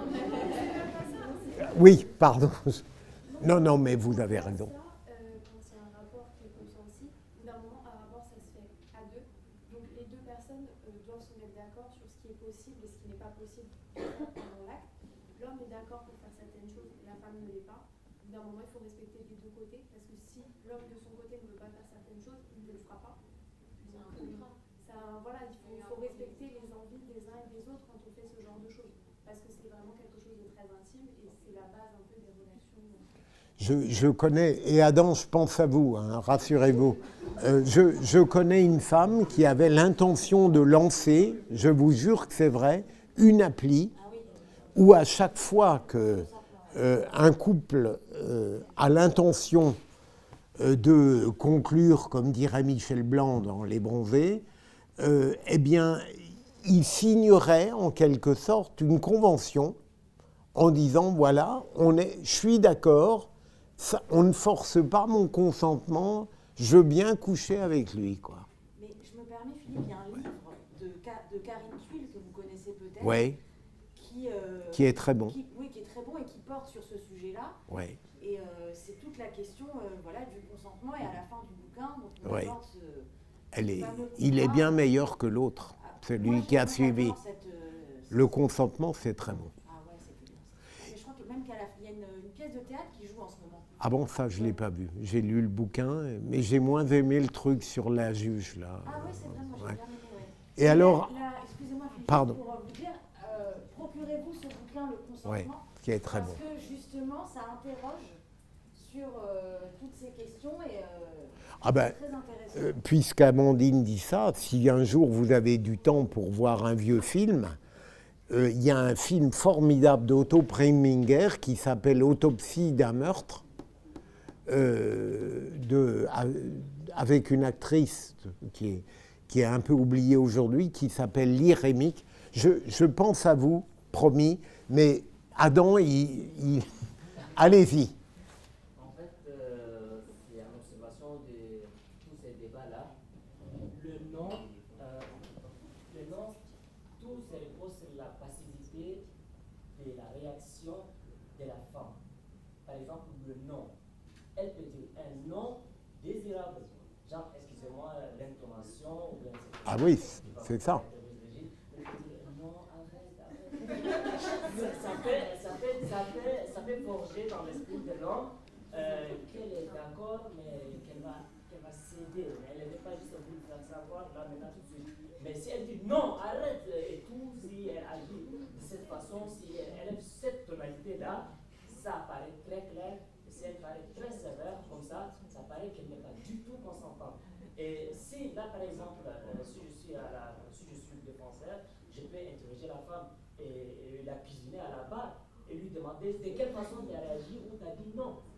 Comment t'as dit non? Ça s'est passé comment? Est-ce que t'as dit non et tout, est-ce qu'il a continué ou bien t'as été très clair? Et comme le viol c'est un danger et que quelque chose, et je ne cautionne pas ça bien sûr, et comme c'est un danger, etc., il y a quelque chose qui passe par le non-consentement de la personne et tout, c'est instinctif. La personne, face à un danger, elle peut crier. Est-ce que la personne, est-ce qu'elle a crié? Ça peut aussi arriver. Ah bah si. Excusez-moi.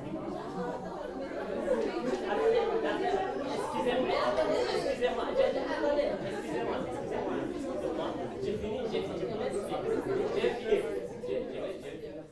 En fait, si la personne continue malgré que vous dites non, vous pouvez crier.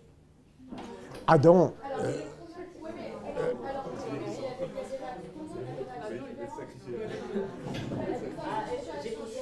Attendez. Adam a usé de sa liberté d'expression, mais dans ce que vous avez dit, Adam, ça, je l'ai entendu dans beaucoup de plaidoiries d'avocats, et après tout, l'argument peut être valable. Combien d'avocats disaient mais elle était libre, elle pouvait crier, elle pouvait quitter la pièce. J'ai connu un certain nombre d'affaires où apparemment la personne qui se disait victime pouvait partir, quoi. Et c'est vrai que c'est un argument que vous avez développé avec talent, et manifestement, vous vous êtes confronté dans votre vie à la première hypothèse et pas à la seconde. Mais plus sérieusement, ce que vous dites me fait penser à quelque chose que, en tant qu'avocat général, je mettais en œuvre. Quand la personne arrivait à l'audience, elle n'était pas encore victime. Pour moi, elle était plaignante. Et donc, je ne l'ai jamais ménagée en essayant d'être poli pour voir, comme vous le dites très bien, pas la manière dont elle disait forcément le non, mais un certain nombre de circonstances, de données qui permettaient de s'interroger sur la réalité ou non de son consentement. C'est là où vous n'avez pas tort. Aux assises ou dans la vie, il ne suffit pas de dire tout à coup « Ah mais j'ai dit non, je me suis opposé à ce qu'on voulait me faire ». Pour que ce soit immédiatement crédible, il faut l'entourer de considérations qui vous permettent d'éclairer votre lumière. Et au fond, un féminisme, me semble-t-il, militant, et peut être dangereux sur ce plan parce qu'il considère par principe que ce qui émane d'une femme sur le plan de la doléance sexuelle est forcément vrai. C'est quelque chose qui, moi, alors, m'inquiète objectivement. J'ai dit tout à l'heure, moi, j'estime qu'on a le droit de questionner la plainte de la femme. Et objectivement, on ne le fait plus. Et regardez, d'autant plus qu'aujourd'hui, beaucoup d'affaires arrivent, elles sont prescrites. Et on en est presque à reprocher aux mises en cause d'être responsables de la prescription qui, normalement, est un bouclier pour lui. Vous n'êtes pas d'accord avec ça ? Vous trouvez qu'on peut questionner, sans être traîné dans la boue aujourd'hui, les plaintes de certaines femmes ? Après, il y a une enquête qui doit être menée pour tout. Bien sûr. Après, moi j'ai une question pour toi. Toi qui dis que tu cuisinerais la plaignante, que tu lui demanderais sur quel ton elle a dit non, à quel moment tu lui demandes si elle a dit oui ? À quel moment tu lui demandes quand est-ce qu'elle a dit oui ? Parce que du coup, tu la questionnes sur son nom, mais tu ne la questionnes pas sur son consentement, sur le consentement qu'elle aurait pu donner.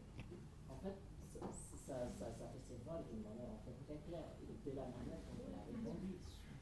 Alors, tout est subjectif, mais tout ce que Tout à l'heure, monsieur Lidjar, il a parlé d'une femme qui était handicapée et qui s'est fait agresser. Comment tu voudrais qu'une handicapée, qui est vraiment handicapée, je sais pas moi, en fauteuil roulant, qui a des soucis pour s'exprimer, comment tu voudrais qu'elle dise non, comment tu voudrais qu'elle se défende? Handicapée, oui, certes, en fauteuil roulant, et je ne sais pas dans quelle situation elle était cette femme. On ne peut pas dire qu'elle peut quitter la pièce.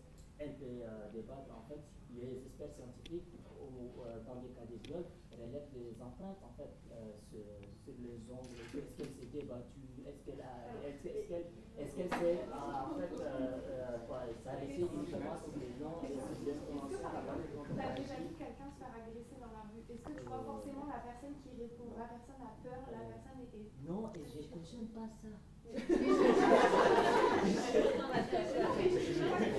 ne parle pas de cautionner ou pas, mais c'est juste que tu dis que la victime doit forcément, à partir du moment où elle est victime, se défendre. Mais est-ce que tu as la place des victimes pour savoir comment une victime peut réagir? En fait, si je suis le défenseur, je ne peux pas être à la place de la victime.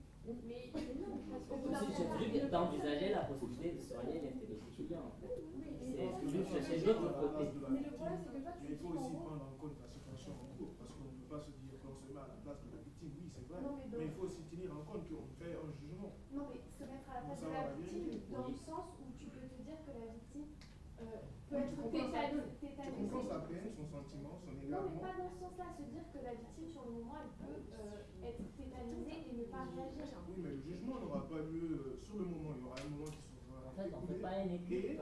quand ce moment se sera écoulé, on dit qu'on va essayer de... Oui.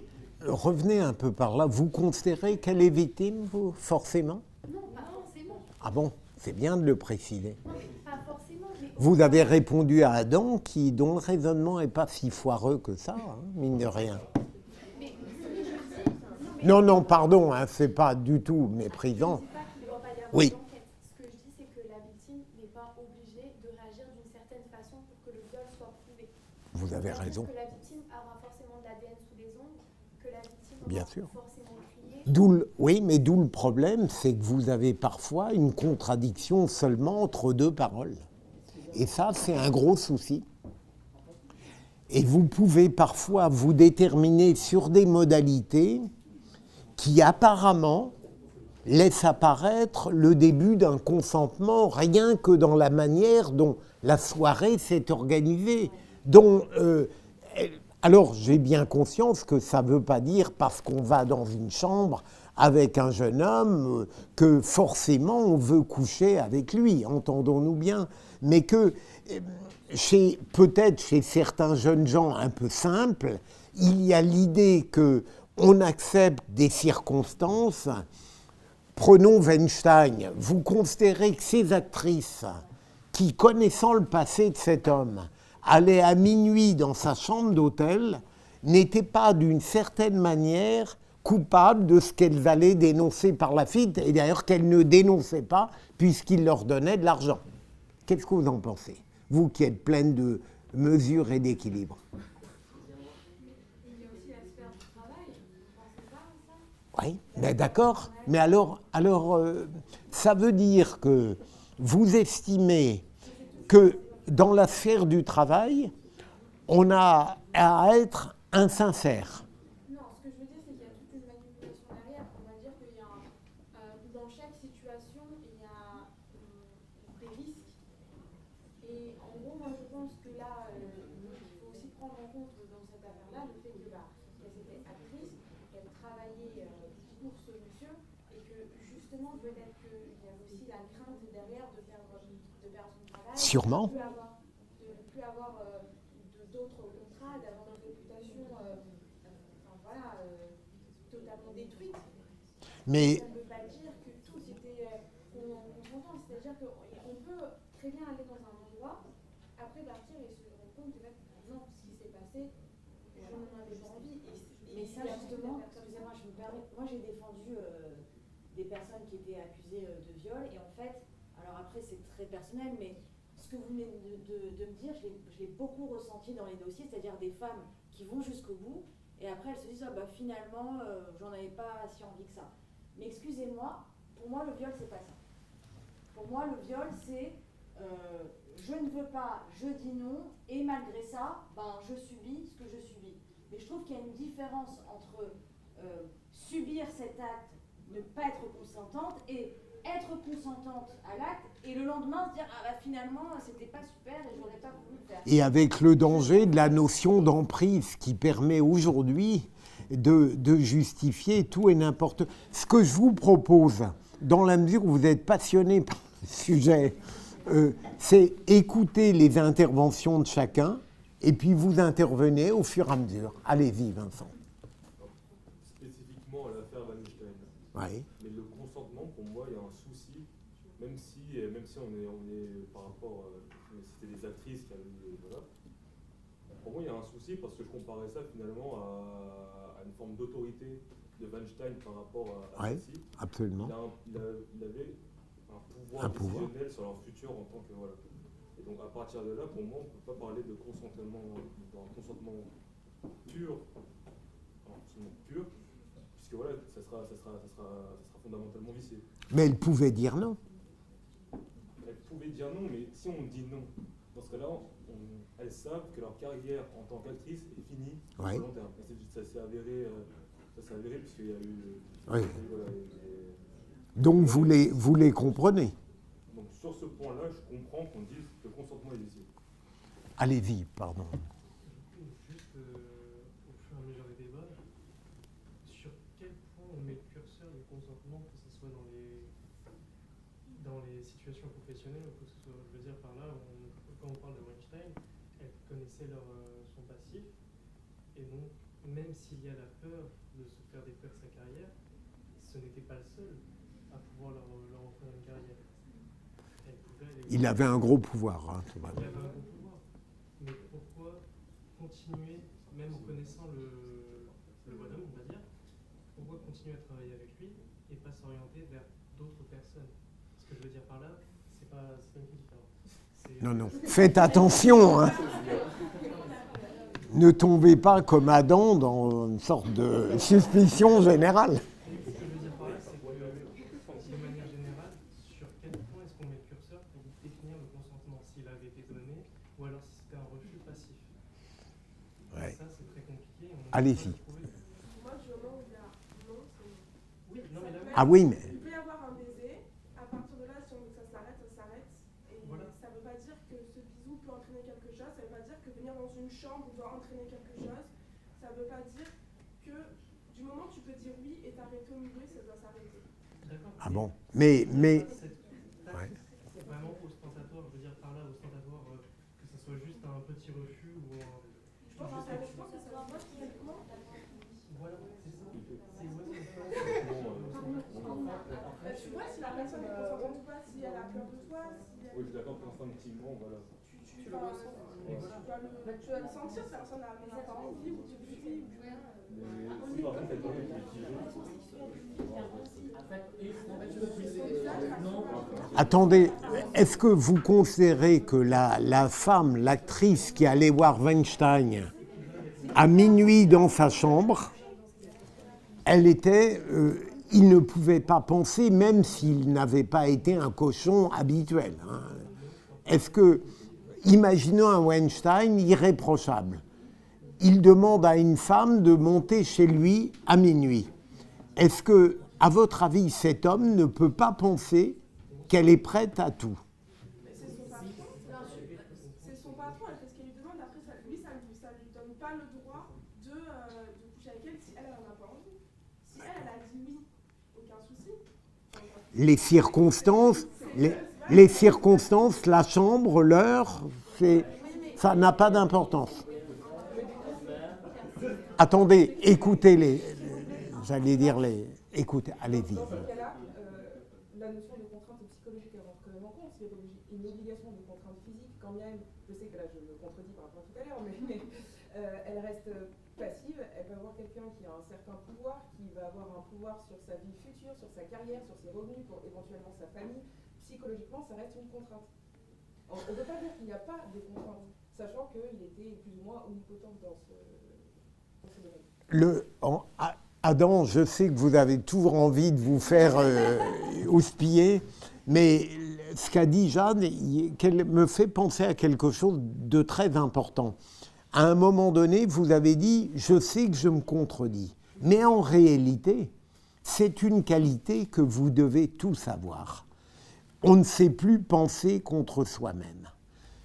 Nos deux féministes, intelligentes, il faut que vous acceptiez, mais vous le faites peut-être dans votre raisonnement, sur un sujet très sensible où chacun a apporté une argumentation qui mérite d'être prise au sérieux, vous devez dans votre cerveau, et même dans les discussions générales, être capable de présenter à la fois la nuit et le jour, en quelque sorte. Même vous deux tout à l'heure, je suis persuadé qu'en réfléchissant, vous pouviez comprendre qu'il y avait des objections qui pouvaient vous être adressées, et vous peut-être les aviez-vous déjà formulées dans votre... J'insiste sur le devoir, la qualité de penser contre soi-même. Aucun problème ne peut être résolu d'une manière simpliste, et surtout dans ce domaine-là. Oui, allez-y.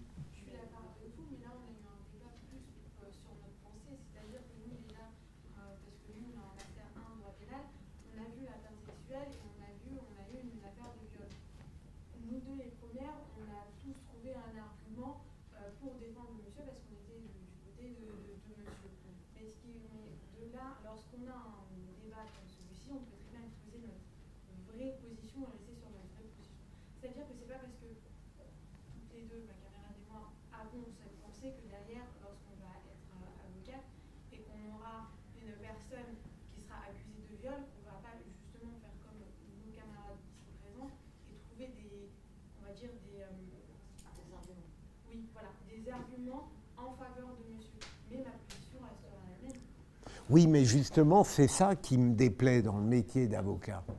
Parce que c'est précisément quand vous serez avocate que vous ne trouverez aucune possibilité de penser contre vous-même. Vous soutiendrez, évidemment, que cet accusé n'est pas un violeur, ou que s'il a violé, il a 1000 circonstances. C'est ça qui me gêne dans le métier d'avocat. C'est que vous êtes tenu par une argumentation qui vous est imposée. L'avocat général, je plaide pour ma paroisse, maintenant ça ne me concerne plus, contrairement à ce qu'on dit, c'est l'être le plus libre qui soit à l'audience. Je n'ai pas un rapport qualité-prix, moi je dis ce que j'ai envie de dire, et d'une certaine manière, je suis obligé d'appréhender la plénitude de l'oralité des débats. Non, mais je pensais, j'ai bien compris ce que vous voulez dire, mais je raisonnais à partir de ce qu'avait dit. Il ne faut jamais s'excuser de se contredire dans une discussion comme la nôtre, puisque la contradiction, c'est au contraire le signe de l'intelligence. La contradiction qu'on s'oppose à soi-même. Le en même temps macronien n'est pas toujours stupide. Il est même nécessaire dans la vie intellectuelle. Il devient épouvantable dans la vie politique, mais c'est autre chose. Alors, Je commence, ma chère Amandine, je ne suis pas un pur esprit. Et à quelle heure on termine? On a encore 5 minutes. 5 minutes, justement, nous avons Athanas, c'est ça. Allez-y, Athanas. Je voulais revenir sur le cas dont vous parliez, la femme qui s'est fait, le type qui avait... Les PDA, qui avait porté plainte? Oui, qui a porté plainte pour agression à la suite, après avoir essayé de faire certaines positions dans leur relation. Je voulais dire que, bon, dans ce cas, moi je pense que si, déjà pour qu'il ait, comme c'est sa maîtresse, et qu'ils ont l'habitude de se fréquenter, et qu'ils ont déjà eu des rapports sexuels, si au cas où il y a eu une nouvelle tentative dans d'autres perspectives, d'autres positions, il y aura forcément une demande ou une contestation que la femme doit émettre. Mais si elle n'a rien émise, verbalement ou physiquement, qui montre au type qu'elle ne veut pas tenter cette activité avec lui ou cette position avec lui, et qu'après, elle porte plainte pour agression, je trouve ça un peu... Parce qu'elle a tout... normalement, si elle s'oppose, généralement, si on s'oppose pour... on a l'habitude d'avoir des relations avec quelqu'un et qu'on veut tenter une nouvelle chose. Donc, si le consentement n'est pas reconnu de l'autre côté, en ce moment, on ne part pas plus loin. Elle s'y est opposée, et d'ailleurs, je n'ai pas voulu rentrer dans les détails, mais elle a indiqué que lui-même était très violent, vous voyez, dans la manière dont... Mais Athanas, j'en profite pour vous donner un conseil, et qui est valable pour tout le monde. Pourquoi votre question a été un peu dure à comprendre? C'est que le langage, lorsque vous parlez, il faut que l'idée soit très claire dans votre tête pour que vous puissiez... J'ai compris, hein, mais vous avez été forcément un peu plus long que ce que vous auriez dû être si vous aviez parfaitement fixé votre idée dans la tête et si vous l'aviez exprimée très simplement à partir de là. C'est important pour le langage qu'on sache très exactement, avant de parler ce qu'on a envie de dire, qu'on parle 30 secondes, 2 minutes, 5 minutes, un quart d'heure, et qu'on exprime en allant droit au but par le langage. Vous voyez, il faut bien savoir ce que vous voulez dire, et si vous pouviez, vous n'allez pas recommencer, vous pourriez dire votre question de manière beaucoup plus simple et plus claire. C'est quelque chose qui peut être utile à tout le monde. Allez-y. Moi, c'est par rapport à un autre sujet. Tout à l'heure, vous parliez de se contredire soi-même. Oui. Et en début, vous aviez dit que vous n'êtes pas toujours fan des gens qui disent quelque chose un jour. Ah oui, absolument. Le lendemain, changent d'avis, et voilà. Mais est-ce que ça, non plus, ce n'est pas un esprit de contradiction? Non, je ne crois pas. Mais c'est une excellente question, quasiment finale. C'est que ce que je n'aime pas, c'est le fait qu'il succombe face à la dénonciation générale. Vous voyez ce qui se passe. Il dirait, rappelez-vous, il y a une ministre qui est obligée de partir parce qu'elle a oublié de déclarer certaines choses, mais elle avait déjà subi une polémique 5 mois avant Caroline Cayeux, parce qu'en parlant des homosexuels, elle avait dit « ces gens-là ». Et elle s'est excusée à plate couture durant 8 jours, ça n'a servi à rien, mais elle aurait pu dire exactement en quoi elle avait dit ces gens-là et pourquoi dans son esprit ça n'était pas méprisant. Mais ce que j'évoquais et ce que vous avez compris de mon propos, je n'aime pas les gens. Prenez Laurent Wauquiez il y a quelques années à Lyon, où il y en a d'autres, quelqu'un qui va trop loin dans sa pensée dans une émission d'Hanouna ou ailleurs, le lendemain il se rétracte. Ça je n'aime pas, mais parce qu'on a peur, parce que c'est un manque de courage. Mais lorsqu'on a dit quelque chose qu'on pensait et qu'on est capable de démontrer, je veux dire, il faut toujours être capable, lorsqu'on prononce quelque chose, aujourd'hui de démontrer sa validité demain. Je veux dire, alors on peut en prendre plein la tête tout de même. Je ne vous dis pas sur Twitter ce que je reçois. Mais peu importe. Je veux dire, à chaque fois, mais pourquoi vous ne rétractez pas votre tweet? Et je n'ai pas de raison de le rétracter puisque je le pense. Alors ensuite, vous avez le droit, vous, de me rentrer dans le, j'allais dire, une familiarité, dans l'art, intellectuellement, vous pouvez y aller. Alors, vous aurez noté que sur Twitter, généralement, le tweet auquel on s'oppose n'a plus la moindre importance. C'est la permission de mettre en œuvre un cloaque. Ça, c'est autre chose. Donc, j'ai essayé, j'espère avoir été convaincant sur la petite distinction. Je n'aime pas le manque de courage, vous voyez. Ça n'est pas parce qu'on vous tombe dessus qu'il faut dire « je rétracte mon tweet ». Voilà. C'est fini. Merci infiniment, c'était passionnant. C'est vite passé 2 heures, bravo à vous. Ah ben, et très bonne question, bravo. Très bonne question. Et la première et la dernière. Hein.